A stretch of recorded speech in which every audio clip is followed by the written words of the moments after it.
Gold trusted gold buyers. మీరు తాకట్టు పెట్టిన బంగారాన్ని విడిపించి ఈ రోజు ఉన్న మార్కెట్ ధరకు కొనబడును.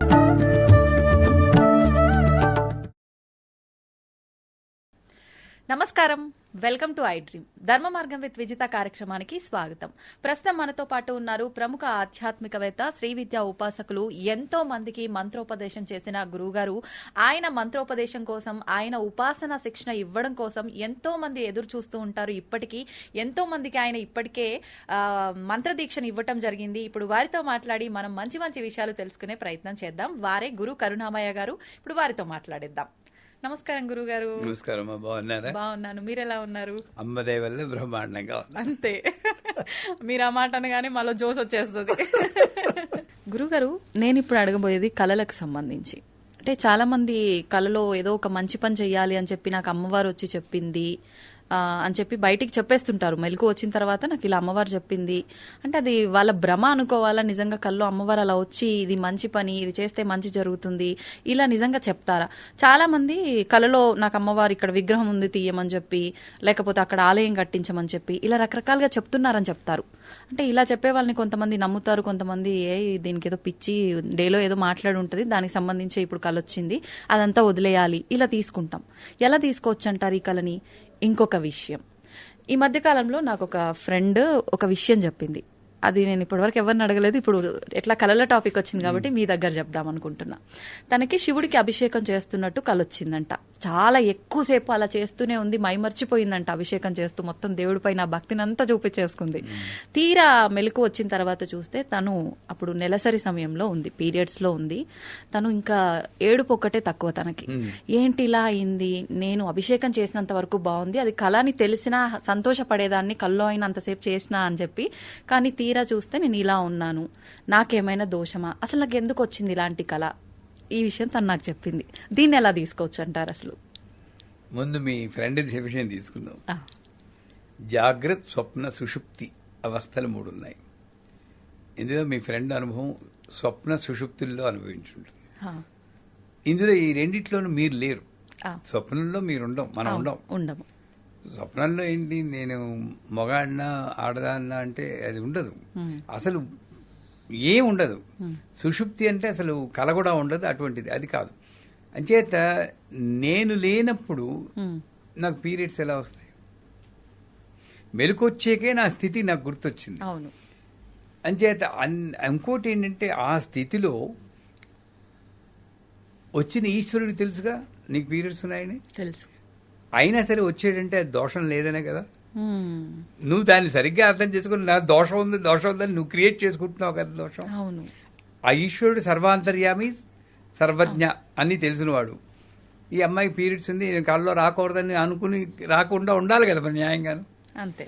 వచ్చేడు అంటే నీ ప్రయత్నము, నీ ప్రేమేం లేకుండా వచ్చిన దానికి నీ బాధ్యత ఎంత మాత్రం లేదు.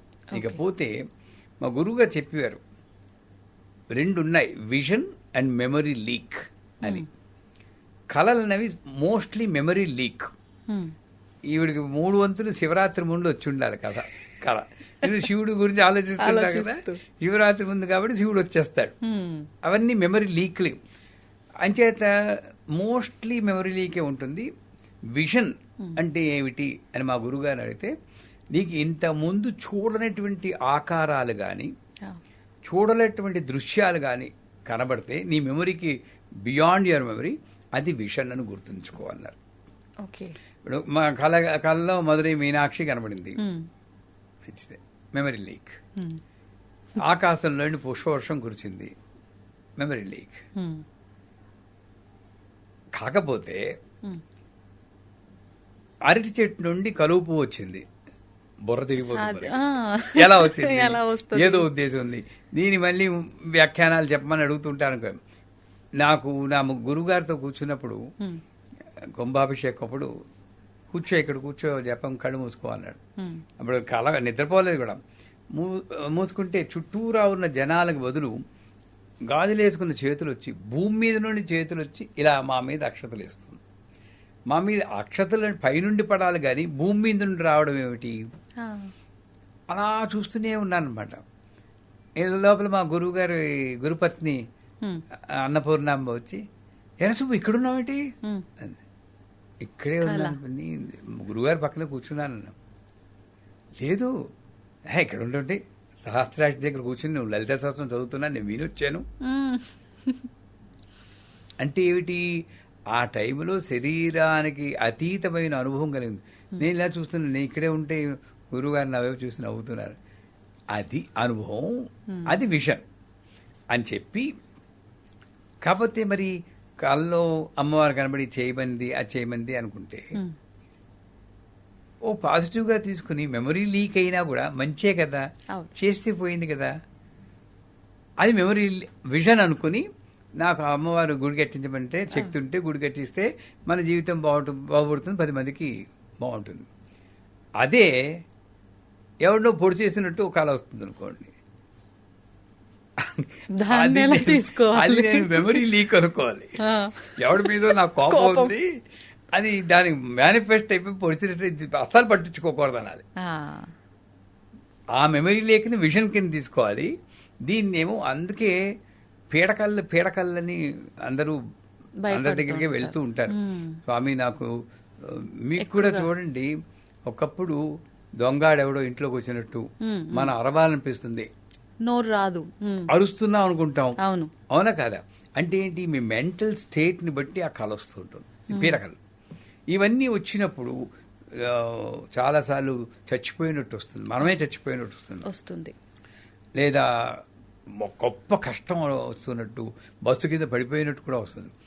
ఇలాంటి పీడకలు నిజంగా మా గురువుగా చెప్తాను ఏమిటంటే, నిజంగా నువ్వు అనుభవించాల్సింది రాసి పెట్టున్నా నీ ఉపాసన వల్ల కలలో అనుభవించినట్టు చేసింది, అక్కడికి తొలగిపోయింది. ఇంకా అందుకే షిరిడి సాయి చరిత్రలో కూడా కలలో టీబీ వస్తుంది వాడికని ఒక చోట చెప్తారు.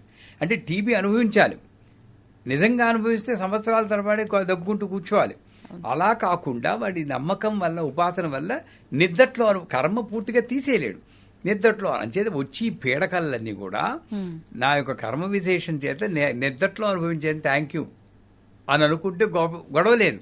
దీన్ని పట్టుకెళ్ళి మళ్ళీ ఎవరి దగ్గరకు వెళ్ళిపోయి ఇది వచ్చిందంటే అగో పలానా హోమం చేసే అంటారు వాళ్ళు, డబ్బు ఖర్చు అవుతుంది, ఇవన్నీ అనవసరం నా దృష్టిలో. ఏదైనా సరే అమ్మవారు లేలేనండి, మంచి వచ్చినా చెడు వచ్చినా అమ్మవారు, మంచి చెడు లేదు, ధర్మాధర్మ వివిధిత.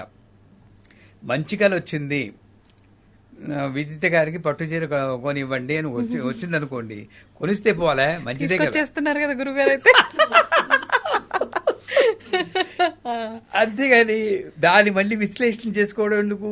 అవును, అదే ఒక పీడకలో చెడ్డకలో వచ్చింది అనుకోండి, అవన్నీ లీక్లే, మెమరీ లీక్, ఏం పట్టించుకోకలేదు.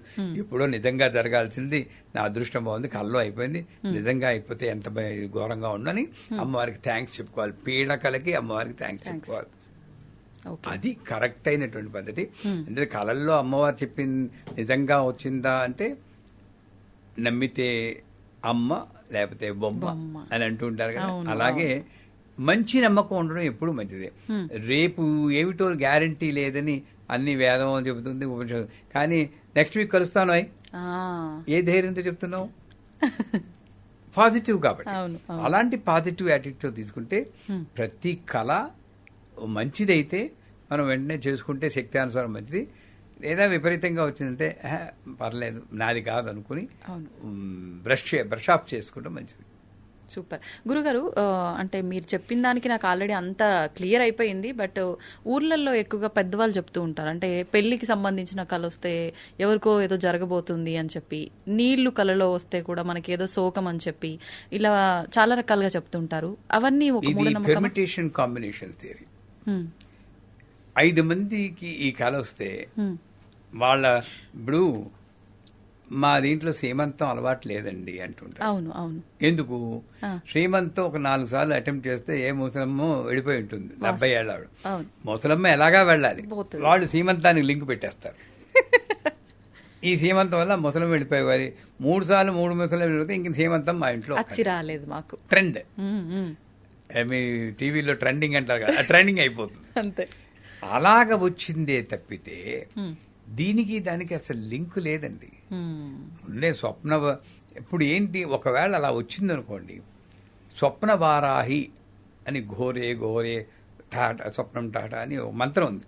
స్వప్నవారాహి మంత్రం చదువుకుంటే ఒకవేళ అలా వచ్చినా కూడా ఆ దోషం మనకి తగలకుండా ఉంటుంది. అది లేదు ఒకవేళ ఆ ఫీలింగ్ ఉంటే మనం స్వప్నవారాహి మంత్రం చదువుకుంటే ఆ దోషం ఉండదు. సో అంచేత ఇది వస్తే జరుగుతుంది, అది వస్తే జరుగుతుంది. ఏమండి అంత ఉపాసన మనం చేస్తున్నామండి, అమ్మవారు వచ్చేసి నీకు లేదు అంత భక్తి ఎక్కడ చూపిస్తున్నాం మనం. అది ఆలోచించుకుంటే మనకి దీని గురించి పట్టించుకోము. అవును ఆ స్వప్నవారాయం అంతా చేసుకుని మామూలుగా ఉంటాం అనమాట. సంతోషం గురుగారు, చాలా అపోహలన్నీ కూడా క్లియర్ అవుతాయి ఈ వీడియోతో. చాలా మందికి కళ్ళ గురించి, పీడకళ్ళ గురించి ఇబ్బంది పడే వాళ్ళకి ఒక మంచి టాపిక్ ఇది నిజంగా. థ్యాంక్ యూ గురుగారు, ధన్యవాదాలు. నమస్కారం.